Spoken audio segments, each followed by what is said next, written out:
আমার প্রিয় দর্শকবৃন্দ, আমি চলে এসেছি আমার ভিডিও নিয়ে একটা। তোমরা কেমন আছো? নিশ্চয়ই ভালো আছো। চলো আজকে আমি লাঞ্চ থালির রেসিপিগুলো তোমাদের দেখাবো। তো সমস্ত সবজি কেটে আমি রেখে দিয়েছি। দেখো, মশলাও বেটে রেডি করেছি। এই যে লঙ্কা বাটা আছে, কাঁচা লঙ্কা বাটা, কাঁচা হলুদ বাটা আজকে দিয়ে, কাঁচা হলুদ দিয়ে রান্না করব। তিল বাটা আছে, সর্ষে বাটা আছে, সাদা সর্ষে, পোস্ত, আর দেখো এই সমস্ত সবজি, কচু, আলু, করলা, ঝিঙে আলু, তারপরে ডাল বাটা, হ্যাঁ, শাক, কলমি শাক সমস্ত করে নিয়ে এবার আমি চলে এসেছি ওভেনের কাছে। কড়াই আগে তেল দিয়েছি। দেখো একটা মজাদার রেসিপি বানাচ্ছি। প্রথম আমি করলাগুলো, মানে ছোটো ছোটো করলা আর কি, সেইগুলোকে আগে আমি তেল দিয়ে ভালো করে ভেজে নেব। এতে নুন আর হলুদ দেবো না এখন। ভাজতে ভাজতে আমি নুনটা দেব। হলুদ দিয়ে ভাজলে কড়াটা কালো হয়ে যায়, দেখতেও বাজে লাগে। সেই জন্য আমি কড়াতে কিন্তু হলুদ দেব না। করলাগুলো আমি শুধু নুন দিয়ে ভেজে নেব। এই একটু ভাজা ভাজা হলে এর মধ্যে নুন দেব, তো আমার কড়াটাও পরিষ্কার থাকে। দেখো বন্ধুরা, আমি একটা মজাদার রেসিপি বানাবো। হ্যাঁ, এর সাথে কী মেশাবো জানো? তোমরা অবাক হয়ে যাবে। তোমরা খেয়েছো কি না জানি না, অনেকেও খেতে পারে। তো আমি এটা খুব পছন্দ করি। তো এই এখন একটু নুন দিয়ে দিলাম, দিয়ে ভালো করে করলাগুলো আমি ভেজে নেব। সুন্দর করে ভেজে নিতে হবে। আর এই রেসিপিটা কিন্তু সত্যিই সুন্দর লাগে। হ্যাঁ, এটা তোমরা অনেকেই হয়তো খেয়েছো, অনেকে আবার খাওনি। তো করে যারা করে মানে খাওনি, তারা করে খাবে, সত্যি খুব ভালো লাগে প্রথম পাতে। তো সেই জন্য এই দেখো, এর জন্য একটু ডাল বাটা রেডি করেছি, আর এতে একটু কাঁচা লঙ্কা মিশিয়ে দিচ্ছি। ততক্ষণ করলাটা এক পিঠ হোক, তারপরে আমি পরে উল্টে দেব। তো কাঁচা লঙ্কা এই ডাল বাটার মধ্যে দিচ্ছি, আর এর মধ্যে আরও কিছু মশলা মেশাতে হবে। সেগুলো মেশালে দুর্দান্ত হয়। একটু নুন দিয়ে দিলাম, আর বন্ধুরা এর সাথে আরও মশলা মেশাবো। হ্যাঁ, তো দেখো একটু ধনে গুঁড়ো দিচ্ছি, আর একটু জিরে গুঁড়ো দেবো। দিয়ে এর মধ্যে একটু লেবু দেব। লেবুর রস দিলে কালারটা কিন্তু দুর্দান্ত হয়। তো যাই হোক, লেবুর রসটা আমি একটু নিখে দেখো দিয়ে দিচ্ছি। খুব দুর্দান্ত খেতে লাগবে। তো আমি এটা লেবুর রস নিখে দিচ্ছি, দিয়ে এবার ভালো করে মিশিয়ে নেব। তো করলাটা এক পিঠ হয়ে গেছে সাধারণত। এবার আমি উল্টো দিকটা ভালো করে নাড়াচাড়া করে ভেজে নিচ্ছি। দেখো, এই রেসিপিটা কিন্তু একটু অন্য ধরনের। তো যাই হোক, করলাটা আমি ভাজতে থাকছি, আর এদিকে মশলাটায় দিয়ে দেখো একটু কাঁচা হলুদ দিয়ে দিলাম। কালারটা আসবে, যেহেতু লেবু আছে তো, হ্যাঁ, সেই জন্য একটু কাঁচা হলুদ, আমার একটু হলুদ গাছ হয়েছিল, সেই হলুদ গাছটা তুলে দিয়েছি। আর কাঁচা হলুদটা নষ্ট হবে কেন? হ্যাঁ, অল্প তো, সেই জন্য তরকারিতে করে দিয়ে দেবো, নষ্ট হবে না। তো যাই হোক, আজকে কাঁচা হলুদ দিয়েই রান্না করব। আর এই যে মানে ডালটা একটু ভালো করে ফেটিয়ে নিচ্ছি। হ্যাঁ, এইবার দেখো উচ্ছেগুলো কিন্তু হয়ে গেছে মোটামুটি। ভাজাগুলো তুলে নিচ্ছি। আর এই উচ্ছেটা গোল গোল করলেই ভালো হয় আর কি এই রেসিপিতে। ছোটো ছোটো করলেও করা যেতে পারে, কিন্তু আমি গোল গোল করে দিয়েছি। দিলে দেখতেও খেতে ভালো লাগবে, দেখতেও ভালো লাগবে। তো দেখো উচ্ছেগুলো এখন, উচ্ছে নয় করলা এগুলো, হ্যাঁ, এইগুলো ভাজা হয়ে গেছে। এইবার তেল আছে তো, ওই তেলের মধ্যেই আমি এবার হাত দিয়ে বড়ার আকারে ভেজে নেব। অন্য যে কোনো ডাল করা যেতে পারে, বেসনও দেওয়া যেতে পারে। আমি এটা মসুর ডাল দিয়ে করছি। দেখো, এটা করলে কি হয়, মানে এই রেসিপিতে দিলে একটু বেশ ঘন ঘন হয়, খেতে কিন্তু ভালো হয়। তো যাই হোক, করলা, উচ্ছে, আরও ওতে সবজি আছে, সেগুলো আমি তোমাদের দেখাবো। বড়াগুলো প্রায় ভাজা হয়ে এসেছে, মুচমুচে করে ভাজা হয়ে গেছে। এইবার আমি কড়া থেকে নামিয়ে নিচ্ছি। দেখো বন্ধুরা, এই মুচমুচে বড়া খেতে কার না ভালো লাগে বলো? আর এটা দেখো কোথায় দিচ্ছি আমি। ঠান্ডা জল নিয়েছি এক বাটি জলের মধ্যে একদম মানে গরম কড়া থেকে তোলা বড়াটা আমি জলের মধ্যে চুবিয়ে দিচ্ছি। এই রকম করলে বড়া খুব নরম হয়। যাই হোক, একটু তেল দিলাম। এইবার রেসিপিতে চলে আসছি, তোমরা সঙ্গে থাকো, দেখতে থাকো প্লিজ। এই রেসিপিটা রান্না করলে সত্যি ভালো লাগবে, আর কিছু চাই না। তো যাই হোক, নিরামিষ রেসিপি এটা। তেল তো দিলাম, আর একটু দিলাম পাঁচফোড়ন দিলে এই রেসিপিটা কিন্তু দুর্দান্ত হয়। সেই জন্য দেখো, পাঁচফোড়ন আর কাঁচা লঙ্কা তো দিয়েছি, দিয়ে এবার সবজিগুলো তুলে দিই। সবজি বলতে তোমার আলু আর কচু।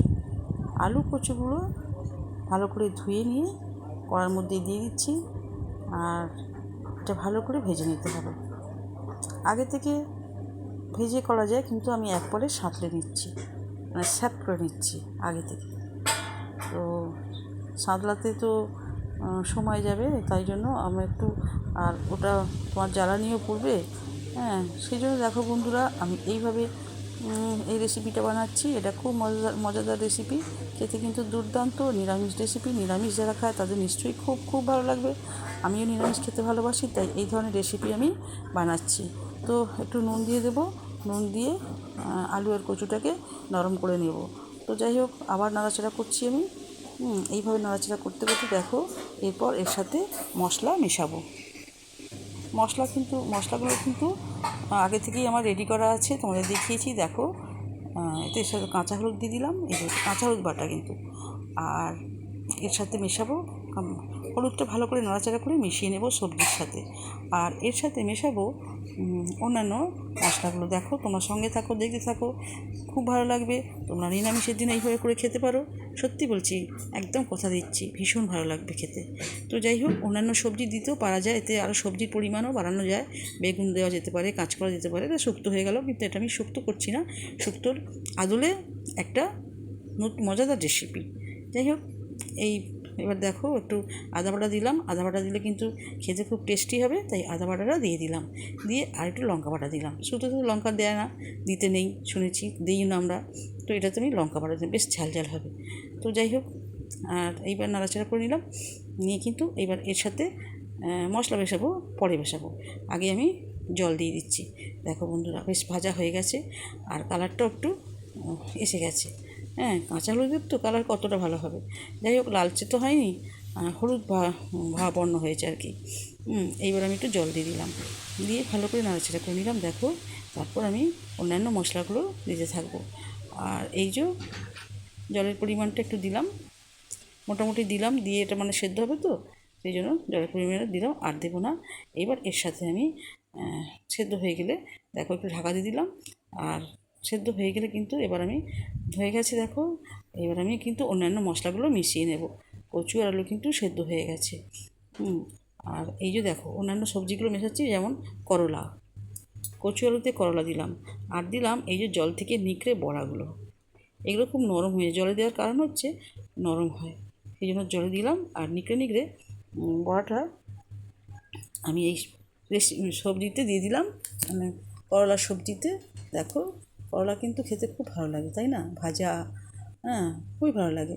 তো দিয়ে দিলাম। এটা কিন্তু প্রথম পাতে সত্যিই সুন্দর লাগবে। আর দেখো, মশলাগুলো দিচ্ছি। এটা হচ্ছে সর্ষে বাটা।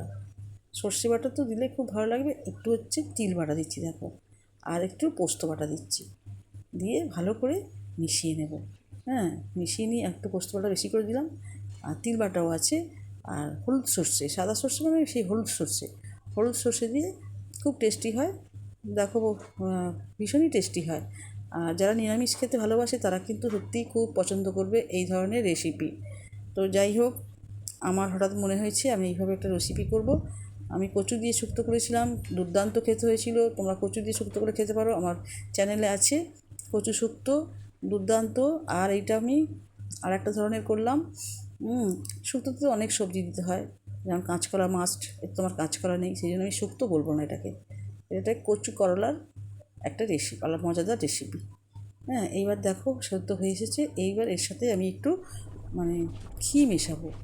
ঘি মেশালে, নিরামিষ পদে ঘি মেশালে দুর্দান্ত হয়, সেই জন্য একটু ঘি মিশিয়ে দিলাম। প্রথম পাতে গরম ভাতে দুর্দান্ত, আর কিছু লাগবে না। সত্যি বলছি বন্ধুরা, এটা আমি তো খেয়েছি, আমি কিন্তু আজকে এটা দিয়েই ভাত খেয়েছি। আমার আর অন্য কোনো, অনেক রকম সবজি করেছি, কিন্তু অন্য কোনো আমার সবজির দরকার লাগে না। এইটা দিয়েই আমি প্রথম থেকে শেষ পর্যন্ত ভাত খেয়েছি। আবার দই দিয়ে খাওয়ার পরে মানে আগে তো আমি ভয়েস দিইনি, এখন পরে তো দিচ্ছি, তাই তোমাদের বলছি নিজের মতো করে। দই দিয়ে ভাত খাওয়ার পরও এটা আমি আবার চেটে খেয়েছি, মানে চেটে খাবে, এটা এতই ভালো লাগবে। যারা কচু পছন্দ করে তাদের তো আরও ভালো লাগবে। যাই হোক, রেসিপিটা তো হয়ে গেছে, এইবার আমি কিন্তু নামিয়ে নিচ্ছি।